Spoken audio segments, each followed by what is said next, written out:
Alcara Water Solution for hot water problems. Contact 9399906356. బాగా ఉద్యమం టైంలా and ఆ తర్వాత కూడా మీరు బీఆర్ఎస్ పార్టీతోనే ఉన్నారు కదా, నేను ఇంట్లోనే ఉంటా అని కూడా చెప్పారు. ఏమైంది? ఆయనతోటి మనం కలిసి తెలంగాణ గురించి మనం ఉద్యమిస్తే తెలంగాణ తొందరగా వస్తుందని చెప్పి ఆయనతో జాయిన్ అయిన తర్వాత తెలంగాణ మనుషులు దేనికైనా యాక్సెప్ట్ చేస్తారు, కానీ ఆత్మగౌరవం కోసము ఎప్పుడు కూడా తల వంచరు. టికెట్ రాకపోవడానికి రీజన్ ఏంటి? ఆయన ఏమనుకున్నాడంటే కేసీఆర్ గారు కానీ అది మర్చిపోయి క్యాండిడేట్ చూసి ఓటేస్తలేరని ఒక ఫీలింగ్ ఆయనకు రాబట్టి కుటుంబ పాలన అంటారు సార్. నిజంగా కుటుంబ పాలననే ఉన్నదాడా? చూడండి, మీరు కవిత గారు ఓడిపోతారు, ఓడిపోయినాక ఎమ్మెల్సీ అయింది కదా, మరి నాలాంటి వాళ్ళు ఓడిపోతే మేమెందుకు కాలేదు? మొత్తం అసలు అవినీతిలో కూరుకుపోయినరు, మీ రిపోర్ట్లు నా దగ్గర ఉన్నాయి అని చెప్తూ కూడా మళ్ళీ టికెట్ ఎందుకు ఇచ్చారంటారు? ఈ విధంగా కూడా ఆయన అవుతాడని చెప్పి కూడా ఎవరు ఊహించలేదు. బీఆర్ఎస్ పార్టీ ఎందుకు ఓడిపోయింది సార్? మొదటగా ప్రజలకు లీడర్కు కనెక్షన్ అనేది పోయింది.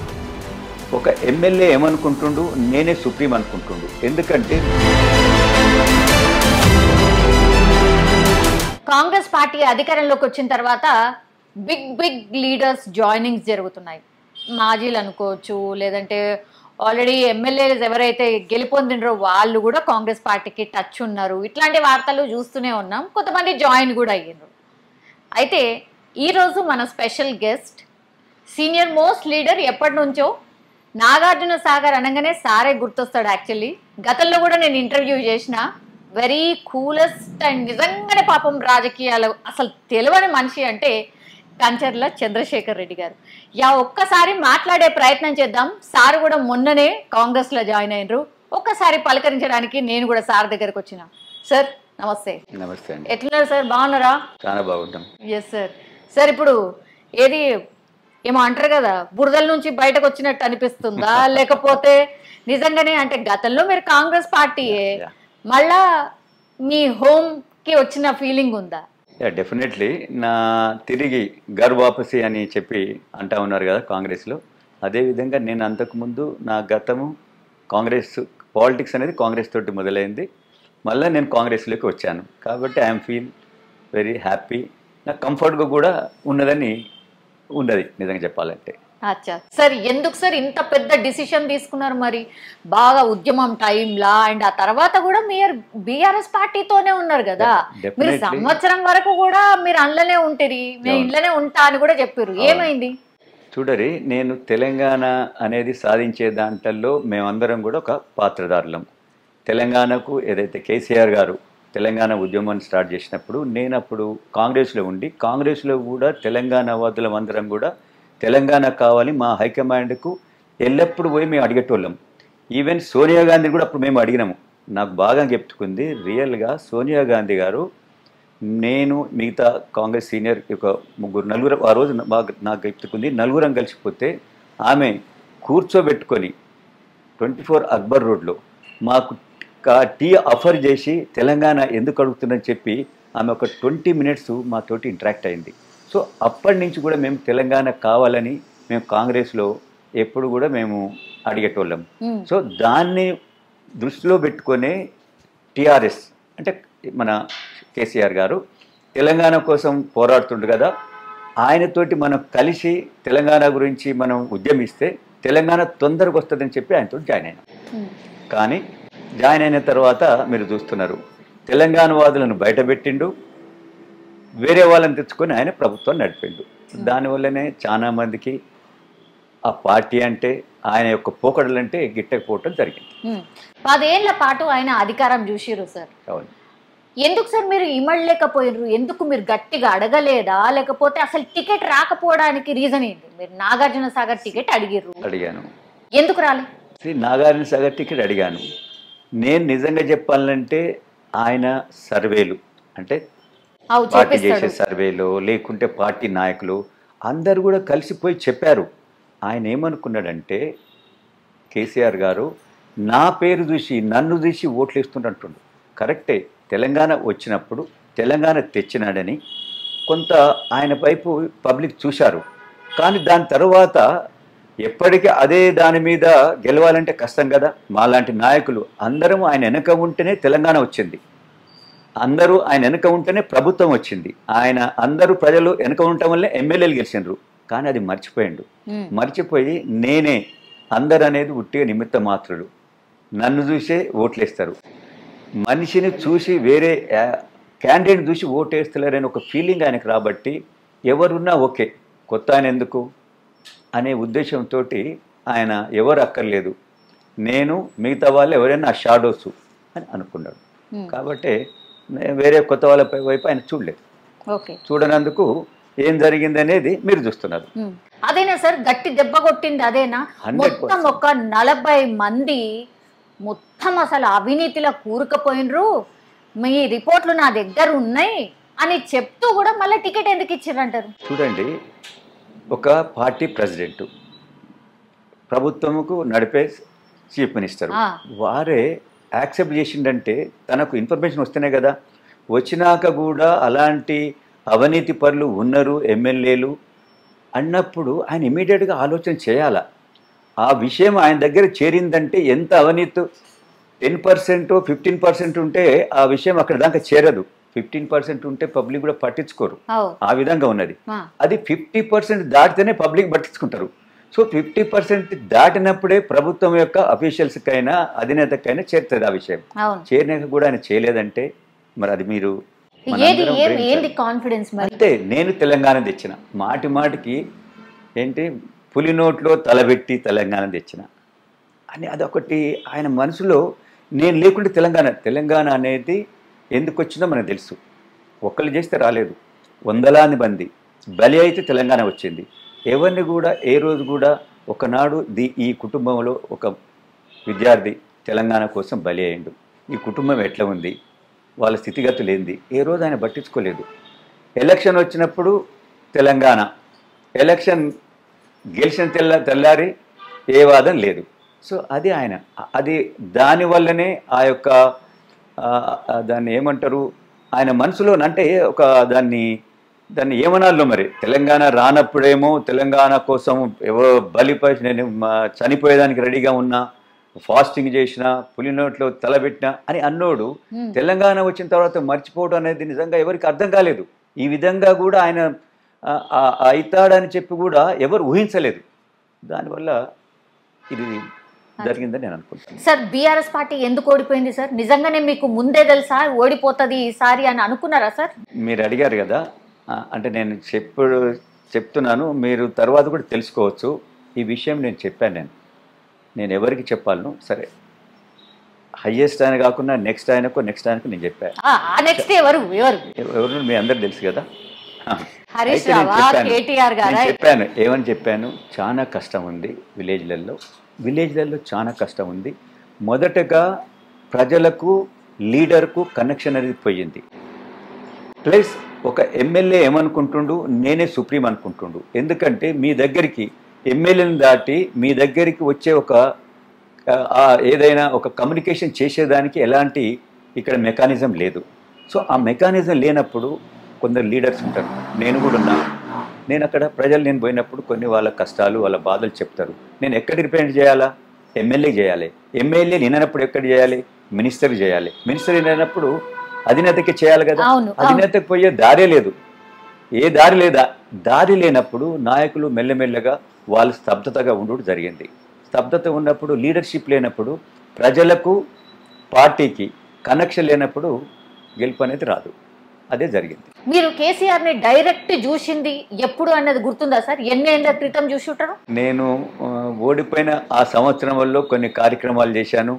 అప్పుడే ఆయనను అపాయింట్మెంట్ అడిగితే ఇచ్చేటోడు. దాని తర్వాత నిజంగా నేను ఎన్నోసార్లు అపాయింట్మెంట్ అడిగా, ఏ రోజు కూడా ఆయన అపాయింట్మెంట్ ఇవ్వలేదు. అపాయింట్మెంట్ ఎవరిని అడగాలని కూడా తెలియదు. జనరల్గా ఒక సీఎంకు ఒక ఆఫీస్ ఉంటుంది, సిఎంఓ ఆఫీసు. అక్కడ ప్రిన్సిపల్ సెక్రటరీ అని, లేకుంటే పిఏ అని, పిఎస్ అని, అపాయింట్మెంట్స్కి ఒక సెక్రటరీ అట్లా ఉంటారు. వాళ్ళు ఏం చేస్తారు, రెగ్యులర్ అడిగే లీడరు దేనికి అడుగుతున్నాడు, ఎందుకు మీరు కలవాలనుకుంటుండ్రు, ఆ విధంగా చూసి దాని యొక్క విషయాన్ని పట్టి, అంటే ఇది రియల్గా రిప్రజెంట్ చేయవలసినదా కాబట్టి నేను రమ్మద్దాము మాట్లాడదాం అనేది ఉంటుంది. ఒకవేళ వచ్చినప్పుడు అది నిజమైందైతే వాళ్ళు పనిచేస్తారు. మాటి మాటికి ఒక ఆయన పైరవేలకు వస్తున్నాడు, అలాంటి ఆయనకి అపాయింట్మెంట్ ఇవ్వడు. కానీ ఈయన దగ్గర ఎవరికి లేదు, మంచోనికి లేదు, చెడ్డోనికి లేదు, అపాయింట్మెంట్ అనేది లేదు. ఎవరితోటి మాట్లాడేదో, ప్రభుత్వం ఎట్లా నడిపేదో ఆ దేవునికే తెలవాలి.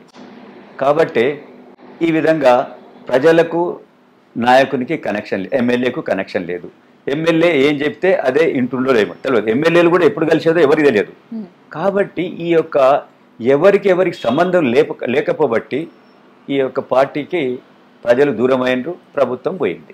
సార్, సంక్షేమ పథకాలు గంత గ్రౌండ్ లెవెల్లో అందినా కూడా ఎందుకు సార్ రూరల్లో వేయలేదు? బీఆర్ఎస్ పార్టీని గంత ఘోరంగా ఎట్లా ఓడించారో అర్థమే కాలేదు సార్ అసలు. అదే ఎవరు ఒక్కొక్క కాన్స్టిట్యున్సీలో 50,000 60,000 ఇంత పోతుంటే 100% కింద ఉన్న నాయకులు అందరికీ తెలుసు ప్రజలు దూరం పోతుండని.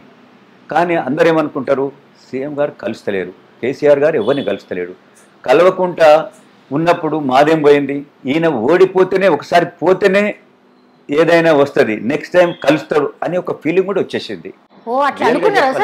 చాలా మంది ఆ విధంగా అనుకున్నారు. ఒకసారి పోవాలా, లాభం లేదు. ఎందుకంటే కలిసేదానికి ఎవరు లేరు. ఆయన దగ్గర ఉన్నోళ్ళు ఎవరు, ఒక కోటరీ ఏర్పడ్డది. ఒక ఆయన ఉన్న ఎంపీ ఉంటాడు అక్కడ అపాయింట్మెంట్స్ కోసం. ఎక్కడైనా సీఎం దగ్గర ఎంపీ అపాయింట్మెంట్ చేస్తారండి? చేయరు. ఒక అఫీషియల్ ఉండాలి. అఫీషియల్ ఉన్నప్పుడు అందరినీ చూస్తాడు.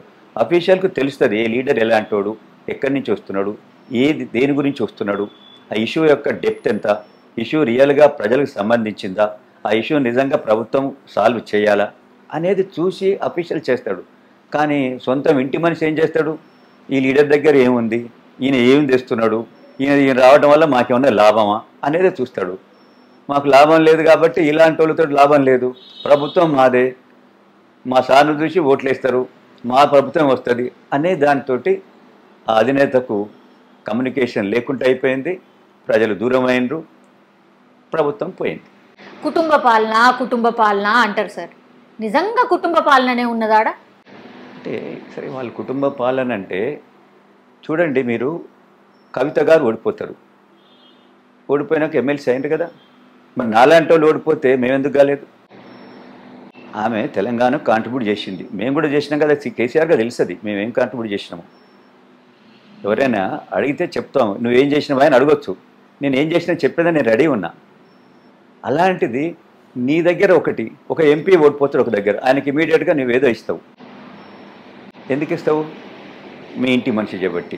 మీ ఇంటి మనుషులు ఇవ్వండి, వద్దంటలేము. కానీ నిజంగా పార్టీకి పనిచేసేటోళ్ళు, హానెస్ట్గా పనిచేసేటోళ్ళు, వాళ్ళ వల్ల కొద్దిగా కాంట్రిబ్యూషన్ ఉంది, అంతకుముందు ఉంది, ఇప్పుడు కూడా ఉంటుంది అనేది చూసుకొని ఆయన చేయాలి. అంతేగాని మూర్ఖంగా లేదు, ఒకసారి ఓడిపోతే ఈయన పనికిరాడు అట్లంటే ప్రతి ఒక్కరు ఓడిపోయిన వాళ్ళే, అంతే కదా. కేసీఆర్ కూడా మొదటిసారి ఓడిపోయిండు. ఎన్టీఆర్ అంత పెద్ద నాయకుడు ఉన్నప్పుడే ఆయన ఓడిపోయిండు, అది కూడా ఆయన ఓన్ కాన్స్టిట్యున్సీ. కాబట్టి నాలాంటోడు కొత్త కాన్స్టిట్యున్సీ, నా డిస్టిక్ కానీ డిస్టిక్ ఓడిపోవడం అనేది తప్పేం లేదు. ఓడిపోయినా తర్వాత నువ్వు తెలుసుకోవాలి ఈ క్యాండిడేటు ఎలా ప్రజలతో ఉన్నాడు, రియల్గా ఎందుకు ఓడిపోయిండు, ప్రజలు ఈయన తిరస్కరించిండ్రా, లేకుంటే కొత్తవాడు, లేకుంటే అక్కడున్న పరిస్థితుల వల్ల ఓడిపోయిందా, తర్వాత ఏమైనా ఇంప్రూవ్ చేసుకున్నాడా, ప్రజలతోటి కలిసిండా అనేది చూసుకోవాలా. నువ్వు అది చూసుకోకుండా కొత్తోడు ఎవరు వస్తే ఆయనకి ఇచ్చుకుంటే ఏం లాభం?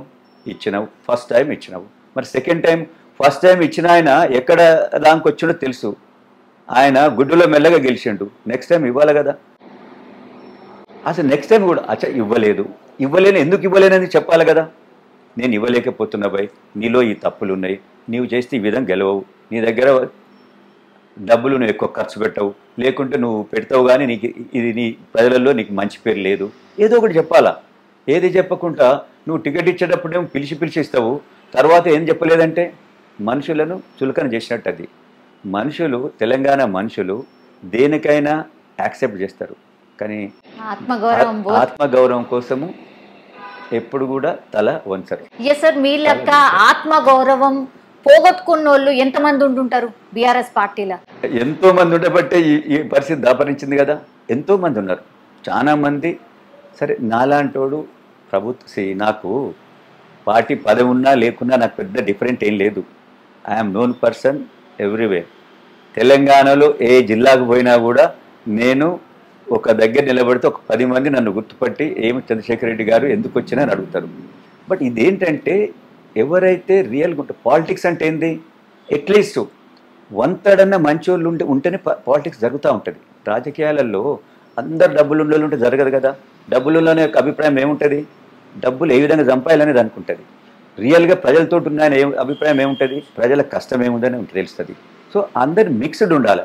డబ్బులు ఉన్నాయన ఓకే, ఆయన వల్ల కొంత బెనిఫిట్ ఉంటుంది. లేనోళ్ళు కూడా, ప్రజలతో ఉన్నోళ్ళు కూడా ఏ విధంగా వాళ్ళ ప్రజల కష్టాలు ఉన్నది, వాళ్ళది ఎట్లా రిప్రజెంట్ చేస్తారు, వాళ్ళ సమస్యలు ఎట్లా తీరుతారు. ప్రభుత్వం సమస్యలు తీర్పడానికి అది ప్రభుత్వం ఏర్పడేది. సో అది తెలియని వాళ్ళు లేనప్పుడు ప్రభుత్వం పోతుంది న్యాచురల్గా. వాళ్ళని రిప్రజెంట్ చేసే వాళ్ళు లేనప్పుడు ప్రజలు అరే ఎవరు మాకు ఇంటలేరు పోయి, వీళ్ళందరూ వాళ్ళే చూసుకుంటుండ్రు అని దూరం అవుతారు. అదే జరిగింది. Yes sir. మొన్న అసెంబ్లీ సమావేశాలు, ఈ రోజు కూడా అసెంబ్లీ సమావేశాలు జరుగుతున్నాయి. ఇంతవరకు అసెంబ్లీకి రాలేదు సార్. మొన్న పెద్ద మీటింగ్ పెట్టిర్రు నల్గొండల. అక్కడికి వెళ్ళి ఏదో చెప్పిండ్రు. ఓ మాటల దాడి అయితే ఈ మధ్య కాలంలో మీరు చూస్తూనే ఉన్నారు సార్. సో ఏమవుతుంది, ఎవరు నమ్మాలా ప్రజలు, మళ్ళా ఒక కన్ఫ్యూజన్ అయితే క్రియేట్ అవుతున్నది. మీకేమనిపించింది సార్? అదే సి యాజ్ ఏ ఇండివిజువల్, నేను పాలిటిక్స్లో లేను, నేను ఒక ఇండివిజువల్గా అంటే 100% అసెంబ్లీకి ఎన్నికైండు, ప్రజలు ఎన్నుకున్నారు. ఎన్నికైనాక ఏమైండు, లీడర్ ఆఫ్ ది పార్టీ అయిండు. సో ఎంటైర్ ఆ పార్టీకి తను రిప్రజెంట్ చేయాలా. అసెంబ్లీ జరుగుతుంది ప్రజలకు కావాల్సిన దాని గురించి. అక్కడ ఏదైతే ప్రొవిజన్స్ పెట్టి ఎవరికి ఏం పెట్టాలా, ఏ విధంగా అలొకేషన్స్ ఉన్నాయి, పోయినసారి ఏం ఖర్చు పెట్టిండ్రు, ముందు ఏం చేయాలి, ఏది ఇంపార్టెంట్ ఏది కాదు, అన్ని మా వర్గాలకు అలొకేషన్ ఉందా లేదా చూడాలి. మరి దానికి రాకుంటే ఇంకెప్పుడు చేస్తాం? బడ్జెట్ అయిపోయినాక మనం చేసేది ఏం లేదు. బడ్జెట్లో ఎడ్యుకేషన్కి ఇంత పెట్టాలనుకున్నాం, 20,000 కోట్లు పెట్టాలి. 10,000 కోట్లు ఉంటే ఎడ్యుకేషన్ నడవదు కదా, టీచర్స్ రిక్రూట్ చేసుకోం కదా. అదేవిధంగా హెల్త్కి పెట్టాలనుకున్నాం, హెల్త్కి బడ్జెట్ లేకుంటే ఏం చేస్తారు, కరోనా వచ్చింది, డబ్బులు లేవు, ఏ విధంగా పోతారు? సో బడ్జెట్ను చూసి దాన్ని ఏ విధంగా మనం చేయాలా, ప్రభుత్వం ఎట్లా చేస్తుంది, మనం సజెషన్స్ ఇద్దామా, తప్పు చేస్తే దాన్ని మళ్ళీ తిరిగి కరెక్ట్ చేద్దామా అనేది ఉండాలి. దానికి రాకుండా ఓన్లీ ఎలక్షన్ కోసం పోయినట్టు. ప్రజలు ఏమంటుంది తెలుసా, నల్గొండకి ఎందుకు పోయిండు, ఇన్ని రోజుల నుంచి కనపడలేదు, ప్రజలకు కనపడాలి, ఒకసారి ఎలక్షన్స్ వస్తున్నాయి, కనపడేదానికే పోయినట్టుంది. కానీ రియల్గా అక్కడున్న ప్రాబ్లం ఏముంది, నాగార్జున సాగర్లో ఏది లేదు, వర్షాలు పడలేదు, సాగర్ నిండలేదు. నాగార్జున సాగర్ నిండకుంటే వాటర్ లేకుంటే వాటర్ ఇవ్వరు, దాంట్లో జరిగేది లేదు. అలొకేషన్ అంటున్నాడు, వాటర్ అలొకేషన్ తక్కువనే, దానికోసం అలొకేషన్ అనేది మన కేసీఆర్ గారు ఉన్నప్పుడే యాక్సెప్ట్ చేసింది అంటున్నారు. ఓకే, అప్పుడేదో బై మిస్టేక్ చేసినావు, మళ్ళీ దాన్ని సరిదిద్దుకున్నావు అని అన్నారు. దాని గురించి మీటింగ్ పెట్టాల్సిన అవసరం లేదు. ఎప్పుడు బడ్జెట్ సెషన్ ఉన్నప్పుడు మీటింగ్ పెట్టుకోవచ్చు, కానీ బడ్జెట్ సెషన్ కూడా అటెండ్ చేసి దాని తర్వాత మీటింగ్ పెట్టాలి. అది అందుకని ప్రజలందరూ అనుకుంటున్నారు ఇది ఏదైనా పొలిటికల్ డ్రామా, ఏదో కనిపించాలని వచ్చిండు పోయిండు. సభకు మస్తు మంది వచ్చారు కదా సార్, పొలిటికల్ డ్రామా అంటారు, ఫుల్ అంటే ఫుల్ వచ్చిండ్రు. ఇప్పుడున్న పరిస్థితులు ఎట్లున్నాయి, పొలిటికల్ పైసలు ఇస్తే వస్తున్నారు. ఎలక్షన్స్ అయినప్పుడు ప్రజలందరూ వచ్చిండ్రు, మరి వేయలేదు కదా ఓట్లు. వస్తారు. ఎన్ని జిల్లాలు, నల్గొండ, రంగారెడ్డి, ఖమ్మం, ఇన్ని జిల్లాల నుంచి, హైదరాబాద్ నుంచి కూడా ప్రజలు పోయినరు, పోతారు. ఎంతోమంది మన దగ్గర పెద్ద ఎత్తున పాపులేషను, పాపం ఆ రోజు ఏం పని లేదు, పోదాం పోయి ఒక 500 రూపాయలు వస్తుంది అనే దానికి ఉన్నారు. ప్రజలకు ఏదో పని జరగాలి, వాళ్ళకి ఏదో ఏదో ఈరోజు ఒక పని ఉంది, ఎంతోమంది ఏదో పని కోసం పోతూ ఉంటారు. దానివల్ల ఆ ఇష్యూ మీదనే పోయింది అనేది, ఆ ఇష్యూ మీద ఎంతమంది పోయినరు? రంగారెడ్డి ఉన్న డిస్టిక్లో ఉన్న వాళ్ళంతా ఆ ఇష్యూ మీద పోయినరా? నేను నల్గొండకి వెళ్ళి ఉన్నా, నాగార్జున సాగర్ గురించి నాకు బాగా తెలుసు. అంతేగాని ఈసారి వర్షం రాలేదు, నీళ్ళు లేవు. అంతేగాని 299 టీఎంసీలు మనకి ఇచ్చిండ్రు, ఎక్కువ కావాలి, 50-50 కావాలి, అక్కడ ఫైట్ చేస్తే ఏం లాభం? అసెంబ్లీ తీర్మానం పెట్టి సెంట్రల్ పోయి వాటర్ కమిషన్ దగ్గర పోయి అక్కడ ఫైట్ చేయాలి. అంతేగాని ఫైట్ చేసేది వదిలిపెట్టి ఎక్కడో మాట్లాడితే ఇదేదో. ఇవన్నీ అర్థమవుతున్నాయి సార్ ప్రజలకు? నిజం చెప్పండి సార్, మీరు మాట్లాడుతుర్రా గ్రౌండ్ లెవెల్లో, నిజంగా ఇట్లా ఆలోచిస్తురా సార్? గ్రౌండ్ లెవెల్లో మాట్లాడేదే మేము చెప్తాం. మాకేముంటుంది, ఎలక్షన్స్ వచ్చినప్పుడు మా అధినేత చెప్తాం, కానీ రియల్ గ్రౌండ్ లెవెల్ ఏమనుకుంటుండ్రు, దేని గురించి రిప్రజెంట్ చేయాలనుకుంటుండ్రు, ఏది చాలా మంది అంటా ఉండరు. మేము ఇదే విషయం నేను ఒకసారి ఎలక్షన్స్ అవుతుంటే చెప్పాను, below 35 years voters they are not with TRS అని చెప్పాను నేను. నేను ఎలక్షన్ పోతాం కదా, పోయినప్పుడు తెలుస్తుంది, వాళ్ళు మాట్లాడే విధానం తెలుస్తుంది. వాళ్ళు ఏమంటున్నారు, మీరు ఎలక్షన్ రాగానే ఏదో బంద్ అంటారు, ఎలక్షన్ రాగానే మీకు ఇది చేస్తామంటారు. అది కాదు కదా, ఎందుకు ఇస్తున్నాం, ఎంతమందికి దానివల్ల బెనిఫిట్ అవుతుంది అనేది ఆలోచన చేయాలి. ఇవ్వండి 10 లక్షలు కాకుండా 20 లక్షలు ఇవ్వండి, కానీ ఎంతమందికి ఇవ్వగలుగుతాం, మన బడ్జెట్ ఎంత, 20 లక్షలకు ఒకరికి ఇవ్వగానే మిగతా వాళ్ళు ఏమవుతారు, అదే 20 లక్షల వల్ల ఒక 10 మందికి బెనిఫిట్ అవుతుందా, లేకుండా ఒక స్కీమ్ తీసుకురావడం వల్ల ఒక ప్రాంతానికి బెనిఫిట్ అవుతుందా, ఆ ప్రాంతానికి ఎంప్లాయ్మెంట్ కలిగించే వీలవుతుందా అనేది చూడాలి తప్ప, ఒక మనిషికి ఇచ్చినాం ఆ మనిషి మంచిగా బతికేదానికి లేదా ఇస్తే తప్ప ఎవరంటారు. నీ దగ్గర బడ్జెట్ ఎంత చూసుకొని చేయి, నీకు వచ్చే రెవెన్యూ ఏంది, నీ ఎక్స్పెండిచర్ ఎంత చూసుకొని చేయాలా. నేను ఒకసారి ఇస్తానంటే మన ఇల్లే ఉంది, మనకు వచ్చే జీతం 1000 రూపాయలు అనుకుందాం, నేను 1500 ఖర్చు పెడతానంటే ఏదో ఒక దానికి మనం డిడక్ట్ చేయాలి కదా.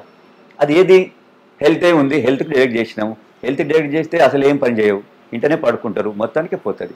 సో ఇవన్నీ ఆలోచన చేయాలి. అది ఆలోచన చేయకుండా ఎప్పుడు పొలిటికల్ గురించి మాట్లాడితే ఇదే విధం అవుతుంది. గింత సేవ చేసిర్రు, గింతగానం మీరు సేవా కార్యక్రమాలు పర్సనల్గా కూడా చేసిర్రు, అయినా సరే ఎందుకు మీకు టికెట్ రాలేదు? ఇప్పటికీ కూడా నాకు అదే క్వశ్చన్ ఉంటుంది సార్. ఎవరు టికెట్ రానియకుండా చేసిండ్రు, ఇంట్లో ఎవరు కుట్ర ఉంది? నిజం చెప్పండి సార్, ఇప్పుడైనా నిజం చెప్పరు. ఇప్పుడు పార్టీ మారిరు కదా. కుట్ర అనేది కంటే వాళ్ళకి పని చేసేటోళ్ళు వద్దని అనుకుంటారు. నిజంగా ఇదే పని చేసేటోళ్ళు అక్కర్లేదు అంటే అక్కర్లేదు. బై నేను ఇస్తే నువ్వు తీసుకొని కూర్చొని ఆ పని ఉండు, అంతేగాని నువ్వు ఏదో పని చేస్తావు, నీకెందుకు వేరే పనులు ఎందుకు చేయాలి? మేము చేసే పనులే మీరు చేయాలి అంతే తప్ప, నీవు కొత్తగా పోయి నువ్వేదో చేయబోతే యు ఆర్ నాట్, నీవెందుకు పాపులర్ అవుతావు, నీవు ప్రజల దగ్గరికి ఎందుకు పోతున్నావు అనేది ఉండొచ్చు. అదర్వైజ్ ఏ రాజకీయ పార్టీకైనా ప్రజలతోటి పనిచేసేవాళ్ళు కావాలనుకుంటారు. కానీ ఇక్కడ అది ఉల్టా ఉంది. ఇక్కడ ఏదుంది, నీవు పని చేయక్కర్లేదు భయ్, తర్వాత ఎవరో వస్తారు, ఒక ఫార్మా కంపెనీ ఆయన వస్తాడు, ఆయన డబ్బులు పెట్టి ఓట్లు వేసుకుంటాడు. ఇంకెవరో వస్తారు, ఒక రియల్ ఎస్టేట్ ఆయన వస్తాడు, ఆయన డబ్బులు పెట్టుకుంటాడు, ఆయన ఓట్లేదు. మా దగ్గర నల్గొండలో లాస్ట్ పార్లమెంట్ ఎలక్షన్లో ఎంతోమంది పార్టీలో పనిచేస్తున్నాం, నాకు అక్కర్లేదు. చంద్రశేఖర్ రెడ్డికి ఇవ్వాలని అంటలేను, వేరే ఆయన కూడా ఇవ్వండి, తప్పలేదు. చంద్రశేఖర్ రెడ్డి కంటే ఇంకా ఒకతన్నాడు, ఏదో క్యాస్ట్ అంటున్నాడు, ఏదో ఓకే బై, కానీ నువ్వు కొత్తని తీసుకొచ్చిస్తే ఏంది, ఆయన దగ్గర ఉన్న స్పెషాలిటీ ఏంది, మాకంటే ఆయన దగ్గర ఈ స్పెషాలిటీ ఉంది అంటే ఓకే, ఆయన ప్రజలతో ఈ విధంగా చేస్తున్నాడు, ఎన్నో కార్యక్రమాలు చేస్తున్నాడు, ఈయన వల్ల ఇది సాధించినాము. ఆయన వల్ల ఏమొచ్చింది, ఆయన రియల్ ఎస్టేట్ చేస్తారు, ఆయన దగ్గర డబ్బులు ఉన్నాయి. డబ్బులే ఒక మెయిన్ కాదు కదా. డబ్బులు ఉన్నప్పుడు మరి పార్టీ అనేది అక్కర్లేదు. ఆ రోజు మన వల్ల డబ్బులు ఉన్నారండి, మీరు అందరు కాంటాక్ట్ చేయరు, గెలిచినాక మనం ప్రభుత్వం ఏర్పాటు చేద్దామని అనుకోవచ్చు, అది నేను అనుకుంటాను. కాబట్టి ఇక్కడ ఎవరు చేసిండ్రో అనేది కాదు, మౌలికంగా వాళ్ళు చేసే వాళ్ళ ఐడియాలజీలనే తప్పుంది, ఆ తప్పుతోటి తప్ప ఇంకేం లేదు. మీకు 2 ఆప్షన్స్ ఉండే సార్, ఒకటి కాంగ్రెస్ ఉండే, ఒకటేమో బీజేపీ కూడా ఉండే. ఎందుకు కాంగ్రెస్ వైపు ఎందుకు చూసిర్రు, బీజేపీ వైపు ఎందుకు పోలే? అంటే నేను కాంగ్రెస్లో అంతకుముందు ఉన్నా కదా, కాబట్టి న్యాచురల్గా కొద్దిగా ఎఫిలియేషన్ ఎక్కువ ఉంటుంది. కాంగ్రెస్ తెలిసి అట్లా మన ఊరుంది, మనం ఎవరిని సెలెక్ట్ చేసుకుంటాం, ఒక ఊరు పక్క ఊర్లో ఇంకా మెరుగైన సౌకర్యం ఉన్నా కూడా ఒకసారి మన ఊరికే పోతాం, మన ఊరిని బాగు చేద్దాం అనుకుంటాం. అదేవిధంగా ఓకే బై, కాంగ్రెస్ అంతకుముందు మనది, నేను ఉన్నాను. సో ఇప్పుడు కొత్త ఏమంటారు, కొత్త లీడర్షిప్ వచ్చింది, కొత్త థింకింగ్ చేస్తున్నారు, ప్రజలతోటి కలిసి పనిచేస్తున్నారు. ఆ సీనియర్లు అప్పుడున్న ఆ సిస్టమ్ పోయింది, ఇప్పుడు ఈ టీఆర్ఎస్ సిస్టమ్ లాగానే లేదు ఇప్పుడు అనేది ఒకటి వచ్చింది. ఓకే, ఇప్పుడు ఎప్పుడైతే రేవంత్ రెడ్డి గారు వచ్చిండ్రో, వారు పోవటము, ప్రజలతోటి కలవటము, ఏదైనా నిక్కచ్చిగా మాట్లాడటము, తప్పులు ఏమున్నాయో అవి బయటికి చెప్పటము, రియల్గా అంటే ప్రజలతోటి ఇంటరాక్షన్ అనేది ఎక్కువైంది. ఆయన ఎంబటి ఉన్న టీం కూడా ఆ విధంగా అయింది. సో నేను కూడా నాలాంటి వాళ్ళు కూడా ప్రజలతోటి కలిసి ఉండి పనిచేయాలనుకుంటాము, వాళ్ళతోటి ఒకవేళ గెలిచి రావాలనుకుంటాము. కాబట్టి ఇది మంచిగానే ఉంటుంది, పాతది అని చెప్పి నేను దాన్ని అప్ చేయడం జరిగింది. సార్ మీరు అప్రోచ్ అయినరా, లేకపోతే కాంగ్రెస్ పార్టీ మిమ్మల్ని రమ్మన్నదా? సార్ 2 సైడ్లు ఉండాలి, నాకు కూడా ఇంట్రెస్ట్ ఉండాలి, వాళ్ళు కూడా రమ్మనాలి. నన్ను అంతకుముందు కూడా రమ్మన్నారు, నన్ను ప్రతిసారి రమ్మన్నారు. మీరు అన్న 2 నేషనల్ పార్టీలు కూడా నన్ను 2018లో కూడా రమ్మన్నారు. అప్పుడు కూడా నేను అనుకున్నాను, సరే ఉన్నాము, ఓకే ఫస్ట్ టైము అధినేత కొద్దిగా ఏదంటే ఏమంటారు, ఏదో ప్రభుత్వం ఒత్తిడి వల్ల కొత్తది అనే దానివల్ల ఆలోచన చేయకపోవచ్చు, నెక్స్ట్ టైం మనం ఇప్పుడే రాకుంటే మనం ఎమ్మటి పోవాల్సిన అవసరం లేదు, చూద్దాం ఒక టర్మ్. వాళ్ళు కూడా అదే అన్నారు, దాంట్లో ఉన్న కేటీఆర్ గారు అన్నారు, లేదు చంద్రశేఖర్ రెడ్డి డెఫినెట్ వచ్చిన వాళ్ళకు ఇస్తామని చెప్పి మేము మాట ఇచ్చినాం కాబట్టి మన అధినేత ఆ విధంగా ఇచ్చిండు, but you deserve for everything, మీ తర్వాత చూస్తా అన్నాడు. ఆయన కూడా మరి చెప్పిండా, డిస్కస్ చేసిండా ప్రెసిడెంట్ తోటి, చేయలేదు నాకు తెలియదు. ఓకే అని అనుకున్నా, ఆల్ రైట్ పర్లేదు, మనం వెయిట్ చేద్దాం మన టర్మ్ వచ్చిందాం. కానీ టర్మ్ కాదు సరే, రాని దాన్ని కూడా మేమేం బాధపడలేదు. నాకు పెద్దగా కాకుంటే, నేను ఎమ్మెల్యే కాకుంటే నాకేదో లేదు అనేం లేదు, కిరీటం పోయింది కింద, నాకు పెద్ద కిరీటం వస్తుందని ఏం లేదు. కానీ కొద్దిగానైనా ఎందుకు ఇవ్వలేదు, అరే నీకు ఇవ్వలేదు, నీకు ఇస్తాము, ఈ విధంగా ఇవ్వలేకపోయినాము, ఒక డిస్కషన్ అనేది ఉండాలి. కానీ నువ్వు ఎవరిని కలవాలంటే, ఎవరిని కలవకుంటే ఎందుకు ఉండాలి ఈ పార్టీలో? కలవకుంటే ఉండి ఈ పార్టీతోటి ఏదో బెనిఫిట్ అయ్యి ఏదో పైరవీలు చేసేదంటూ అలాంటి వాళ్ళు ఉంటారు. కానీ మాకు అలాంటిది అక్కర్లేదు. We'll stand on our own. Yes sir, ఇప్పుడు పాయింట్ మీదకి వచ్చారు. What is your goal sir? ఇప్పుడు గోల్ పెట్టుకొని వచ్చిరా ఈ పార్టీలోకి? గోల్ అంటే గోల్ డెఫినెట్, ప్రతిరోజు ప్రతి దానికి గోల్ ఉంటుంది. ఏ మనిషి అయినా ప్రతిరోజు లేవగానే ఒక గోల్ ఉండాలి. ఈరోజు నేను ఈ పని చేస్తా, రేపు ఈ పని చేస్తా, నెక్స్ట్ మంత్ ఈ పని చేస్తా, గోల్ ఉంటుంది. నెక్స్ట్ 5 years గోల్ చెప్పండి సార్.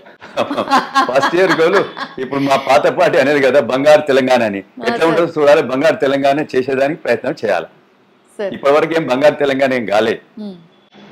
రాజకీయ జీవితం అంటే మస్తు ఏళ్ళు అయిపోయింది సార్, మీరు మస్తు త్యాగాలు చేసిర్రు, అయిపోయింది సార్. ఇప్పుడు కాంగ్రెస్ పార్టీ అయినా ఖచ్చితంగా ఒక ప్రామిస్ చేసిన తర్వాతనే ఈ పార్టీలోకి వచ్చిండ్రా రాలేదా?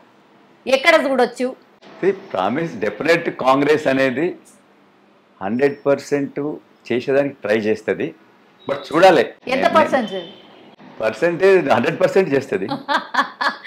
ఓకే ఓకే, మీరు అనుకున్న గోల్ రీచ్ అయితా అనే ఈ పార్టీలోకి వచ్చిరా సార్? ఇది ఒకటి చెప్పండి. రీచ్ అవుతాం. ఎస్, మీరు అనుకున్న కోరిక అండ్ గోల్ అది రీచ్ అవుతారు, అంతేనా సార్? వెరీ సూన్ మాకు చెప్పబోతున్నారా అది కూడా? డెఫినెట్ చెప్తాం. Yes sir, thank you sir, thank you so much and all the best sir. Thank you very much.